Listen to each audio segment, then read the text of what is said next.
السلام علیکم ورحمۃ اللہ وبرکاتہ۔ قصص الانبیاء میں آج جن نبی کا قصہ بیان کیا جائے گا وہ ہیں حضرت ہود علیہ السلام۔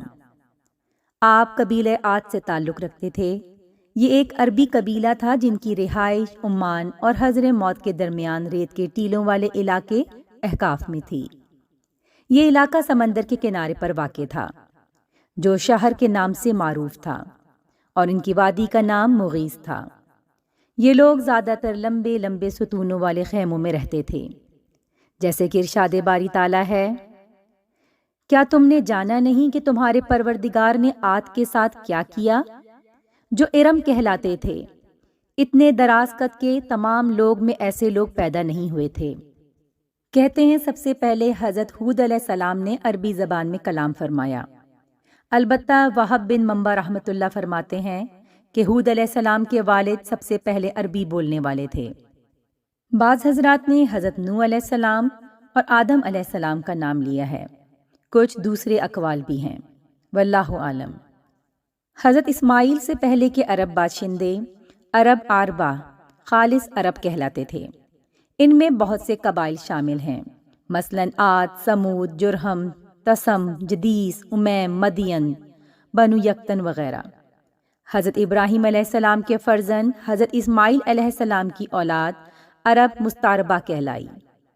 فصیح و بلیغ عربی زبان میں سب سے پہلے حضرت اسماعیل علیہ السلام نے کلام فرمایا۔ آپ نے عربی زبان قبیلہ جرہم کے ان افراد سے سیکھی تھی جو آپ کی والدہ حضرت ہاجرہ کے پاس رہائش پذیر ہو گئے تھے، لیکن اللہ تعالیٰ نے اسماعیل علیہ السلام کو انتہائی فصاحت و بلاغت عطا فرمائی تھی۔ رسول اللہ صلی اللہ علیہ وآلہ وسلم بھی اسی انداز سے فصیح و بلیغ عربی میں کلام فرمایا کرتے تھے۔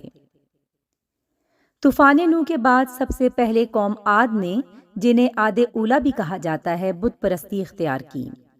ان کے 3 بت تھے جن کے نام سمد، سمود اور ہر تھے۔ چنانچہ اللہ تعالیٰ نے ان کے بھائی ہود علیہ السلام کو نبی بنا کر مبعوث فرمایا۔ انہوں نے اپنی قوم کو اللہ کی طرف بلایا۔ اللہ تعالیٰ نے سورہ اعراف میں حضرت نوح کا واقعہ بیان کرنے کے بعد فرمایا، اور اسی طرح قوم عاد کی طرف ان کے بھائی ہود کو بھیجا۔ انہوں نے کہا کہ بھائیوں، اللہ ہی کی عبادت کرو، اس کے سوا تمہارا کوئی معبود نہیں، کیا تم ڈرتے نہیں؟ ان کی قوم کے سردار جو کافر تھے کہنے لگے، تم ہمیں احمق نظر آتے ہو اور ہم تمہیں جھوٹا خیال کرتے ہیں۔ انہوں نے کہا کہ بھائیوں، مجھ میں حماقت کی کوئی بات نہیں، بلکہ میں رب العالمین کا پیغمبر ہوں۔ میں تمہیں اللہ کے پیغام پہنچاتا ہوں اور تمہارا امانت دار خیر خواہ ہوں۔ کیا تم کو اس بات پر تعجب ہوا ہے کہ تم میں سے ایک شخص کے ہاتھ میں تمہارے پروردگار کی طرف سے تمہارے پاس نصیحت آئی تاکہ وہ تمہیں ڈرائے؟ اور یاد کرو جب اس نے تمہیں قوم نوح کے بعد سردار بنایا اور تمہیں پھیلاؤ زیادہ عطا کیا۔ بس اللہ کی نعمتوں کو یاد کرو تاکہ نجات حاصل کر سکو۔ وہ کہنے لگے، تم ہمارے پاس اس لیے آئے ہو کہ ہم اکیلے اللہ ہی کی عبادت کریں اور جن کو ہمارے باپ دادا پوچھتے چلے آئے ہیں ان کو چھوڑ دیں؟ اگر تم سچے ہو تو جس چیز سے ہمیں ڈراتے ہو اسے لے آؤ۔ ہود نے کہا کہ تمہارے پروردگار کی طرف سے تم پر عذاب اور غضب کا نازل ہونا مقرر ہو چکا ہے۔ کیا تم مجھ سے ایسے ناموں کے بارے میں جھگڑتے ہو جو تم نے اور تمہارے باپ دادا نے اپنی طرف سے رکھ لیے ہیں، جن کی اللہ نے کوئی سند نازل نہیں کی؟ سو تم بھی انتظار کرو، میں بھی تمہارے ساتھ انتظار کرتا ہوں۔ پھر ہم نے ہود کو اور جو لوگ ان کے ساتھ تھے ان کو نجات بخشی، اور جنہوں نے ہماری آیتوں کو جھٹلایا تھا ان کی جڑ کاٹ دی، اور وہ ایمان لانے والے تھے ہی نہیں۔ اور سورہ ہود میں حضرت نوح علیہ السلام کے واقعے کے بعد اللہ نے فرمایا، اور ہم نے عاد کی طرف ان کے بھائی ہود کو بھیجا۔ انہوں نے کہا کہ اے میری قوم، اللہ ہی کی عبادت کرو، اس کے سوا تمہارا کوئی معبود نہیں۔ تم شرک کر کے اللہ پر محض بہتان باندھتے ہو۔ اے میری قوم، میں اس وعظ و نصیحت کا تم سے کچھ صلہ نہیں مانگتا، میرا صلہ تو اس کے ذمے ہے جس نے مجھے پیدا کیا۔ بھلا تم سمجھتے کیوں نہیں؟ اور اے میری قوم، اپنے پروردگار سے بخشش مانگو، پھر اس کے آگے توبہ کرو، وہ تم پر آسمان سے موسلادھار مینا برسائے گا اور تمہاری طاقت پر طاقت بڑھائے گا، اور دیکھو گناہگار بن کر روگردانی نہ کرو۔ وہ بولے، اے ہود، تم ہمارے پاس کوئی دلیل ظاہر لے کر نہیں آئے، اور ہم صرف تمہارے کہنے سے نہ اپنے معبودوں کو چھوڑنے والے ہیں اور نہ تم پر ایمان لانے والے ہیں۔ ہم تو یہ سمجھتے ہیں کہ ہمارے کسی معبود نے تمہیں آسیب پہنچا کر دیوانہ کر دیا ہے۔ انہوں نے کہا کہ میں اللہ کو گواہ بناتا ہوں، اور تم بھی گواہ رہو کہ جن کو تم اللہ کا شریک بناتے ہو میں ان سے بیزار ہوں۔ جن کی اللہ کے سوا عبادت کرتے ہو وہ اور تم سب مل کر میرے بارے میں جو تدبیر کرنا چاہو کر لو، اور مجھے مہلت نہ دو۔ میں اللہ پر جو میرا اور تمہارا سب کا پروردگار ہے بھروسہ رکھتا ہوں۔ زمین پر جو بھی چلنے پھرنے والا ہے وہ اس کو چوٹی سے پکڑے ہوئے ہے۔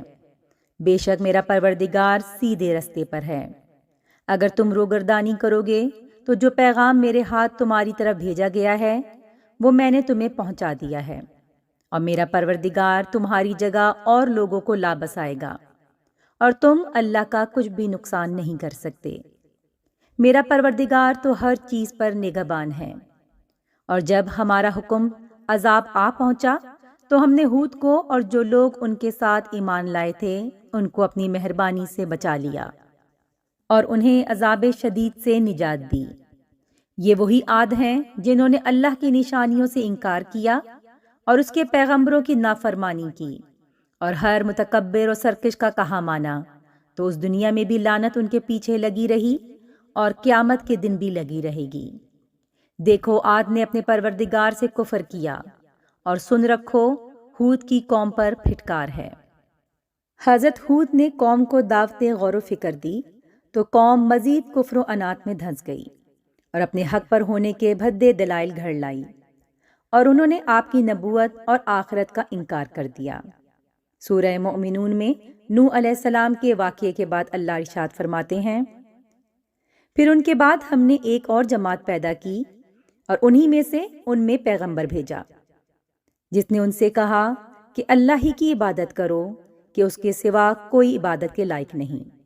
تو کیا تم ڈرتے نہیں؟ اور ان کی قوم کے سردار جو کافر تھے اور آخرت کے آنے کو جھوٹ سمجھتے تھے اور دنیا کی زندگی میں ہم نے ان کو آسودگی دے رکھی تھی، کہنے لگے کہ یہ تو تمہارے جیسا آدمی ہے، جس قسم کا کھانا تم کھاتے ہو اسی طرح یہ بھی کھاتا ہے، اور جو پانی تم پیتے ہو اسی قسم کا یہ بھی پیتا ہے، اور اگر تم نے اپنے ہی جیسے آدمی کا کہنا مان لیا تو گھاٹے میں پڑ گئے۔ کیا یہ تم سے یہ کہتا ہے کہ تم مر جاؤ گے اور مٹی ہو جاؤ گے اور ہڈیوں کے سوا کچھ نہ رہے گا تو تم زمین سے نکالے جاؤ گے؟ جس بات کا تم سے وعدہ کیا جاتا ہے بہت بعید ہے۔ زندگی تو یہی ہماری دنیا کی زندگی ہے کہ اس میں ہم مرتے ہیں اور جیتے ہیں اور دوبارہ نہیں اٹھائے جائیں گے۔ یہ تو ایک ایسا آدمی ہے جس نے اللہ پر جھوٹ افطرا کیا ہے اور ہم اس کو ماننے والے نہیں۔ پیغمبر نے کہا کہ اے میرے پروردگار، انہوں نے مجھے جھوٹا سمجھا ہے، تو میری مدد کر۔ فرمایا کہ وہ تھوڑے ہی عرصے میں پیشمان ہو کر رہ جائیں گے۔ چنانچہ ان کو وعدہ برحق کے مطابق زور کی آواز نے آن پکڑا تو ہم نے ان کو کوڑا کرکٹ کر ڈالا، پس ظالم لوگوں پر لعنت ہے۔ حضرت ہود نے اپنی قوم کو اللہ تعالیٰ کے انعامات یاد دلائے تاکہ وہ اپنے مالک و رازق کو پہچان جائیں، مگر ان کے دلوں میں کفر کے قفل پڑ چکے تھے۔ سورہ شعراء میں نوح علیہ السلام کے واقعے کے بعد ارشاد ربانی ہے، عاد نے بھی پیغمبروں کو جھٹلایا جب ان سے ان کے بھائی ہود نے کہا کیا تم ڈرتے نہیں؟ میں تو تمہارا امانت دار پیغمبر ہوں، سو اللہ سے ڈرو اور میرا کہنا مانو، اور میں اس کا تم سے کچھ بدلہ نہیں مانگتا، میرا بدلہ رب العالمین کے ذمے ہے۔ بھلا تم جو ہر اونچی جگہ پر نشان تعمیر کرتے ہو اور محل بناتے ہو شاید تم ہمیشہ رہو گے، اور جب کسی کو پکڑتے ہو تو ظالمانہ پکڑتے ہو، سو اللہ سے ڈرو اور میری اطاعت کرو، اور جس نے تم کو ان چیزوں سے مدد دی جن کو تم جانتے ہو اس سے ڈرو۔ اس نے تمہیں چار پایوں اور بیٹوں سے مدد دی اور باغوں اور چشموں سے، مجھ کو تمہارے بارے میں بڑے دن کے عذاب کا خوف ہے۔ وہ کہنے لگے، ہمیں خواہ نصیحت کرو یا نہ کرو، ہمارے لیے یکساں ہے، یہ تو اگلوں ہی کے طریقے ہیں اور ہم پر کوئی عذاب نہیں آئے گا۔ سو انہوں نے ہود کو جھٹلایا تو ہم نے ان کو ہلاک کر ڈالا۔ بے شک اس میں نشانی ہے اور ان میں اکثر ایمان لانے والے نہیں تھے، اور تمہارا پروردگار تو غالب اور مہربان ہے۔ جب حضرت ہود نے انہیں اللہ کی عبادت کرنے کا حکم دیا، اس کے احکام کی تعمیل کرنے اور اس سے مغفرت طلب کرنے کی ترغیب دلائی، اور ایمان نہ لانے کی صورت میں دنیا اور آخرت میں سزا کی وعید بیان فرمائی، تو قوم کے کافر سرداروں نے کہا، بلا شبہ تم ہمیں احمق نظر آتے ہو، یعنی آپ ہمیں جس عقیدے کی دعوت دے رہے ہیں وہ تو حماقت پر مبنی ہے، جبکہ ہم ان بتوں کی عبادت کرتے ہیں جن سے مدد اور رزق کی امید کی جاتی ہے، اور یہ درست راستہ ہے۔ علاوہ ازیں ہمارا یہ خیال ہے کہ آپ جو کہتے ہیں کہ آپ کو اللہ نے بھیجا ہے، آپ کا یہ دعویٰ جھوٹا ہے۔ تو ہود علیہ السلام نے فرمایا، بھائیوں، مجھ میں حماقت کی کوئی بات نہیں، بلکہ میں رب العالمین کا پیغمبر ہوں، یعنی حقیقت میں وہ نہیں جو تم گمان کرتے ہو یا عقیدہ رکھتے ہو، بلکہ میں تمہیں اللہ کے پیغام پہنچاتا ہوں اور تمہارا امانت دار خیر خواہ ہوں۔ اللہ کا پیغام پہنچانے کے ساتھ ساتھ آپ اپنی قوم کے انتہائی خیر خواہ اور شفیق تھے۔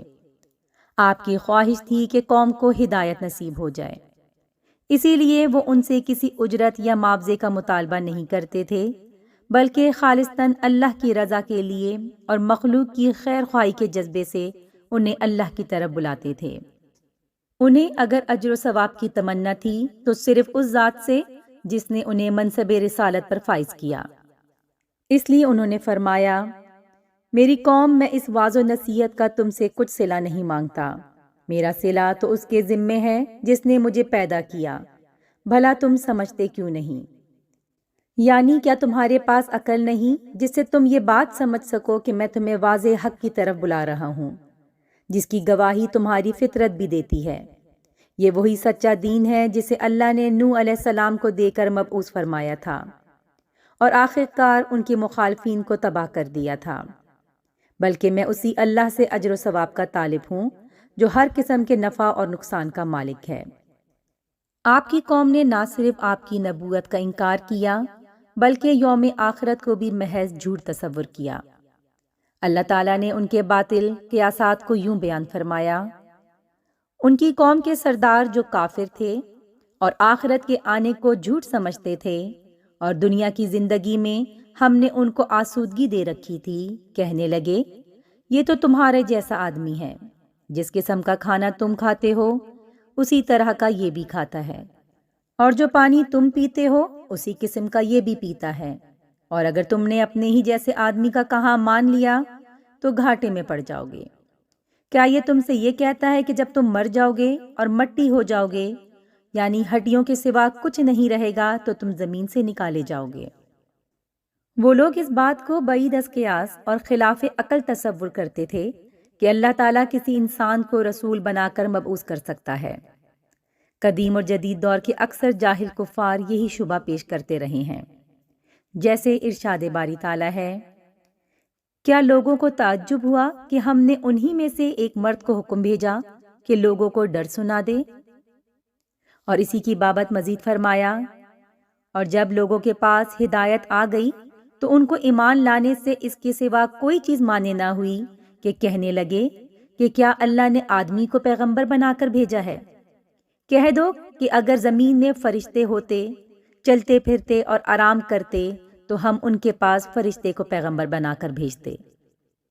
اللہ تعالیٰ نے سرداران قوم کی بات نقل کرتے ہوئے فرمایا، کیا وہ تم سے یہ کہتا ہے کہ تم مر جاؤ گے اور مٹی ہو جاؤ گے اور ہڈیوں کے سوا کچھ نہیں رہے گا تو تم زمین سے نکالے جاؤ گے؟ جس بات کا تم سے وعدہ کیا جاتا ہے بہت بعید ہے۔ زندگی تو یہی ہماری دنیا کی زندگی ہے کہ اسی میں ہم مرتے اور جیتے ہیں اور ہم دوبارہ نہیں اٹھائے جائیں گے۔ یہ تو ایک ایسا آدمی ہے جس نے اللہ پر جھوٹ افطرا کیا ہے اور ہم اس کو ماننے والے نہیں۔ پیغمبر نے کہا کہ اے پروردگار، انہوں نے مجھے جھوٹا سمجھا ہے تو تو میری مدد کر۔ وہ قیامت کو عقل کے خلاف سمجھتے تھے، اور جسم کے مٹی اور ہڈیوں کی صورت میں تبدیل ہو جانے کے بعد دوبارہ زندہ ہو جانے کو تسلیم نہیں کرتے تھے۔ وہ کہتے تھے، زندگی تو یہی ہماری دنیا کی زندگی ہے کہ اس میں ہم مرتے اور جیتے ہیں اور پھر نہیں اٹھائے جائیں گے۔ یعنی بعض لوگ مر جاتے ہیں اور دوسرے پیدا ہو جاتے ہیں، مرنے والے زندہ نہیں ہو سکتے۔ حضرت ہود نے قوم کو علم ربانی کی روشنی میں ہدایت فرمائی، جبکہ وہ اپنی بات پر ڈٹے رہے کہ ہم دوبارہ زندہ نہیں کیے جائیں گے۔ ارشاد باری تعالیٰ ہے، بھلا تم جو ہر اونچی جگہ پر نشان تعمیر کرتے ہو اور محل بناتے ہو، شاید تم ہمیشہ رہو گے؟ یعنی انہیں نصیحت کرتے ہوئے فرمایا کہ تم ہر بلند مقام پر اور بڑی بڑی عظیم عمارتیں بناتے ہو، محلات وغیرہ تعمیر کرتے ہو، جن سے محض دل خوش کرنا مقصود ہوتا ہے اور تمہیں ان کی ضرورت نہیں ہوتی۔ یہ بات اس لیے فرمائی گئی ہے کہ وہ لوگ خیموں میں رہتے تھے۔ جیسے ارشاد ربانی ہے، کیا آپ نے دیکھا نہیں کہ آپ کے پروردگار نے عاد کے ساتھ کیا کیا؟ ستونوں والی ارم کے ساتھ، جس کے مانند کوئی قوم ملکوں میں پیدا نہیں کی گئی۔ عاد ارم سے عاد اولی ہی مراد ہے۔ وہی لوگ ستونوں پر کھڑے ہوئے خیموں میں رہائش رکھتے تھے۔ حضرت ہود علیہ السلام نے ہر ممکن کوشش کی، لیکن وہ تھے کہ سمجھنے کا نام ہی نہ لیتے تھے۔ بالآخر انہوں نے کہا، تمہارے پروردگار کی طرف سے تم پر عذاب اور غضب نازل ہونے کا وقت مقرر ہو چکا ہے۔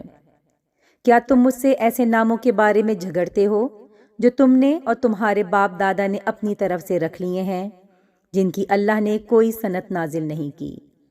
تو تم بھی انتظار کرو، میں بھی تمہارے ساتھ انتظار کرتا ہوں۔ یعنی تم اللہ کے عذاب اور غضب کے مستحق ہو گئے ہو۔ کیا تم اللہ وحدہ لا شریک کی عبادت کا موازنہ اپنے تراشے ہوئے بتوں کی پوجا سے کرتے ہو، حالانکہ انہیں خود تم نے معبود قرار دیا ہے؟ یہ تمہارا اور تمہارے باپ دادا کا فیصلہ ہے، جس کی تائید میں اللہ تعالیٰ نے کوئی دلیل نازل نہیں فرمائی۔ اب جب تم نے حق کو قبول کرنے سے انکار کر دیا ہے اور باطل پر اصرار کر رہے ہو، تو میرا تمہیں ان اعمال بد سے منع کرنا اور منع نہ کرنا برابر ہے۔ اس لیے اب اللہ کے اس عذاب کا انتظار کرو جو تم پر نازل ہونے والا ہے اور جسے روکا نہیں جا سکتا۔ جب قوم نے دعوت توحید کو تسلیم نہ کیا، بلکہ اپنے بتوں کے بارے میں اپنے اعتقاد کا زبردست اظہار کیا، تو حضرت ہود نے ان کے معبود باطلہ سے بیزاری اور برات کا اعلان کرتے ہوئے فرمایا، میں اللہ کو گواہ بناتا ہوں اور تم بھی گواہ رہو کہ جن کو تم اللہ کا شریک ٹھہراتے ہو، میں ان سے بیزار ہوں۔ تم جن کی اللہ کے سوا عبادت کرتے ہو، اور تم سب مل کر میرے بارے میں جو تدبیر کرنی چاہو کر لو اور مجھے مہلت نہ دو۔ حضرت ہود نے ان الفاظ کے ساتھ انہیں چیلنج کر دیا، ان کے معبودوں سے لا تعلقی کا اظہار فرمایا، ان کی تحقیر فرمائی اور واضح فرمایا کہ یہ بت کوئی فائدہ یا نقصان نہیں پہنچا سکتے۔ یہ تو بے جان جمادات ہیں، جو حکم دوسرے جمادات کا ہے وہی حکم ان بتوں کا ہے۔ جتنی طاقت دوسرے پتھروں میں ہے اتنی ہی ان میں ہے۔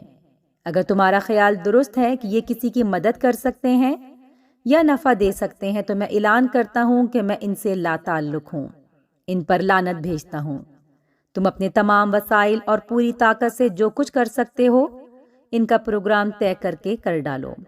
مجھے ایک گھڑی کی بھی مہلت نہ دو، مجھے تمہارا کوئی خوف اور پرواہ نہیں۔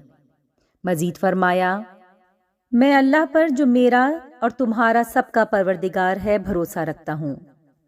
زمین پر جو بھی چلنے پھرنے والا ہے وہ اس کو چوٹی سے پکڑے ہوئے ہے، بے شک میرا پروردگار سیدھے رستے پر ہے۔ یعنی میرا اعتماد اللہ پر ہے، جو کوئی اس کی پناہ میں آئے اور اس کا سہارا طلب کرے، اس کا کوئی کچھ بگاڑ نہیں سکتا۔ ہود علیہ السلام کا یہ چیلنج ناقابل تردید ثبوت ہے کہ آپ اللہ کے بندے اور اس کے رسول تھے، اور مخالفین جہالت اور گمراہی کی وجہ سے غیر اللہ کی عبادت میں مشغول تھے، کیونکہ وہ لوگ ہود علیہ السلام کو کوئی نقصان نہیں پہنچا سکے، نہ کوئی تکلیف دے سکے۔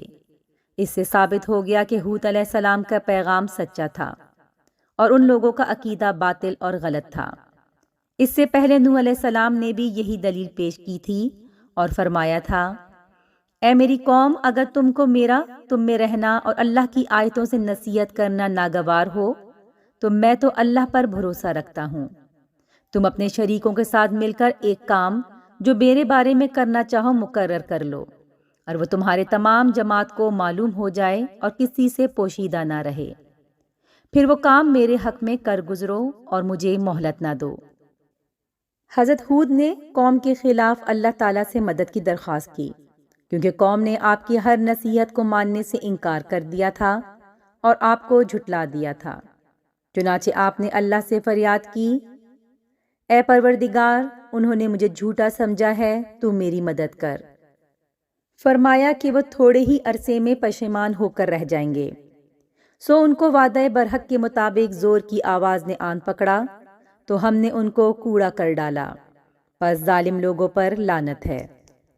ارشاد ربانی ہے، اور جب ہمارا حکم آ پہنچا تو ہم نے ہود کو اور جو لوگ ان کے ساتھ ایمان لائے تھے ان کو اپنی مہربانی سے بچا لیا اور انہیں عذاب شدید سے نجات دی۔ یہ وہی عاد ہیں جنہوں نے اللہ کی نشانیوں سے انکار کیا اور اس کے پیغمبروں کی نافرمانی کی اور ہر متکبر و سرکش کا کہا مانا، تو اس دنیا میں بھی لعنت ان کے پیچھے لگی رہی اور قیامت کے دن بھی لگی رہے گی۔ دیکھو، عاد نے اپنے پروردگار سے کفر کیا، سن رکھو کہ ہود کی قوم عاد پر پھٹکار ہے۔ شروع میں ان سے بارش روک لی گئی اور وہ قحط میں مبتلا ہو گئے۔ انہوں نے بارش کی دعا کی، اس کے بعد انہیں آسمان میں بادل نظر آیا تو انہوں نے اسے رحمت کی بارش والا بادل سمجھا، حالانکہ وہ عذاب کا بادل تھا۔ اسی لیے اللہ نے فرمایا، یہ وہی ہے جس کے جلدی آنے کا تم مطالبہ کرتے تھے، یعنی عذاب ہے۔ اس میں ان لوگوں کے اس قول کی طرف اشارہ ہے، اگر تو سچا ہے تو وہ عذاب لے آ جس کا ہم سے وعدہ کرتا ہے۔ اللہ تعالیٰ قرآن مجید میں اس کی وضاحت اس طرح کرتے ہیں، اللہ نے اس کو 7 رات اور 8 دن لگاتار ان پر چلائے رکھا، یعنی پوری مدت یہ آندھی مسلسل چلتی رہی۔ ایک قول کے مطابق اس عذاب کی ابتدا جمعے کے دن ہوئی تھی اور ایک قول کے مطابق بدھ کے دن۔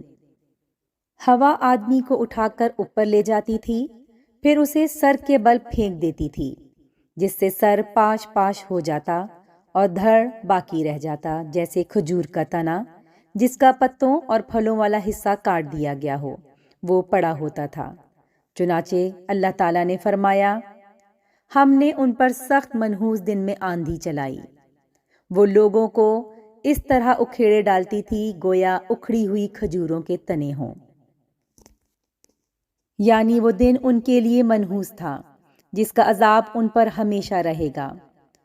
ایک اور آیت میں اللہ فرماتے ہیں، پس ہم نے ان پر نحوست کے دنوں میں زور کی ہوا چلائی۔ جب قوم عاد نے آسمان میں جمع ہوتے ہوئے بادلوں کو دیکھا تو انہیں برسنے والے بادل سمجھا، لیکن یہ عذاب کے بادل تھے۔ انہیں امید تھی کہ اس بادل سے رحمت نازل ہوگی، لیکن انہیں بری چیز حاصل ہوئی۔ ممکن ہے عذاب سے مراد وہ انتہائی ٹھنڈی تیز آندھی ہو جو 7 راتیں اور 8 دن مسلسل چلتی رہیں، جس کی وجہ سے کوئی شخص زندہ نہ رہا۔ یہ ہوا پہاڑوں کے غاروں میں بھی داخل ہو جاتی تھی اور لوگوں کو ان سے نکال لاتی تھی اور پھر ہلاک کر دیتی تھی، اور ان کے مضبوط مکانوں اور پختہ محلات کو مسمار کر دیتی تھی۔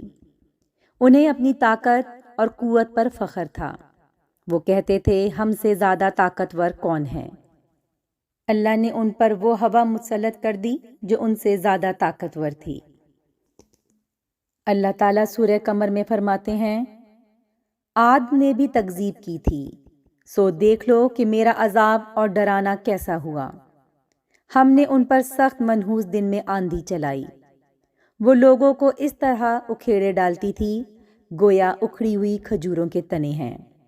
سو دیکھ لو کہ میرا عذاب اور ڈرانا کیسا ہوا، اور ہم نے قرآن کو سمجھنے کے لیے آسان کر دیا ہے، تو کوئی ہے کہ سوچے سمجھے۔ اس طرح اللہ تعالیٰ نے اس سرکش، مغرور، بد دماغ اور مشرک قوم کو باد سرسر سے تباہ و برباد کر دیا۔ یہ یک تند و تیز، یخ بستہ اور شور مچاتی ہوئی ہوا تھی جو ان پر مسلسل 7 راتیں اور 8 دن چلتی رہی۔ یہ ہوا ان کافروں کو ان کے مضبوط قلعوں اور محلات سے اٹھاتی اور زمین پر پٹخ دیتی، جس سے ان کے سر دھڑ سے جدا ہو جاتے اور کھجور کے تنوں کی طرح زمین پر گر پڑتے۔ تاریخ انسانی کے مطالعے سے یہ بات بالکل عیاں ہے کہ جب کسی معاشرے میں ظلم، سرکشی، فتنہ فساد، قتل و غارت گری، کفر و شرک اور دیگر معاصی پھیل جاتے ہیں، شکر گزاری کے بجائے ناشکری عام ہو جاتی ہے، تو پھر ایسے معاشرے اور ملک عذاب الہی کا شکار ہو جاتے ہیں۔ متکبر و جابر قومیں مٹ جاتی ہیں اور ناز و نام میں اور داد عیش دینے والی بستیاں ختم ہو جاتی ہیں۔ اس طرح گناہ نہ صرف انسانی جسم و عقل کے لیے نقصان دہ ثابت ہوتے ہیں بلکہ اجتماعی نظام حیات کے لیے بھی مہلک ثابت ہوتے ہیں۔